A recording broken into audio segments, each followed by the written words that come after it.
عليكم. انا الاسم ديالي يوسف، من الساكنه ديال طنجه، وجيت نقدم هذا العمل الانساني وعمل خيري، واللي كنقدروا اي واحد ننصحوا انه يقوم بالتبرع ديالو الدم، لان ما عارفينش الدم هذا لمن غادي يمشي. ربما غادي يكون واحد الانسان في حاله خطر، ربما يكون وشك انه يقدر يكون يموت، لا قدر الله. فهاد التبرع هذا انا ما عرفتش الشخص اللي غادي يمشي له هاد الدم، ولكن عارف بانه غادي ينقذ واحد الروح ولا جوج او ثلاثه.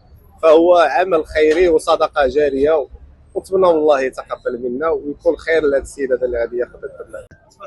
إذن بسم الله الرحمن الرحيم، والصلاة والسلام على مولانا رسول الله وآله وصحبه. عبد العزيز بن عزوز، رئيس مجلس مقاطعة مغوغا. احنا الآن بصدد يعني المبادرة ديال حملة ديال التبرع بالدم. طبيعة الحال كما تتبعتم كانت حملة شاطئية في الأسابيع المنصرمة. اليوم احنا في منطقة ديال حي بن كيران، واللي عرفت يعني فعلا واحد إقبال قل نظيره، يعني واحد النجاح باهر. وحنا يعني جد سعداء مع الاطر ديال الجمعيه ديال الوطنيه، عفوا الوكاله الوطنيه للدم ومشتقاته. وكما تعلمون ان العمليه هذه ديال التبرع بالدم هي القمه ديال العطاء. علاش القمه ديال العطاء؟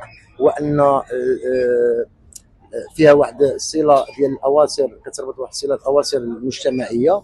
كذلك ان كما تعلمون كذلك ان من احيا نفسا فكانما احيا الناس جميعا.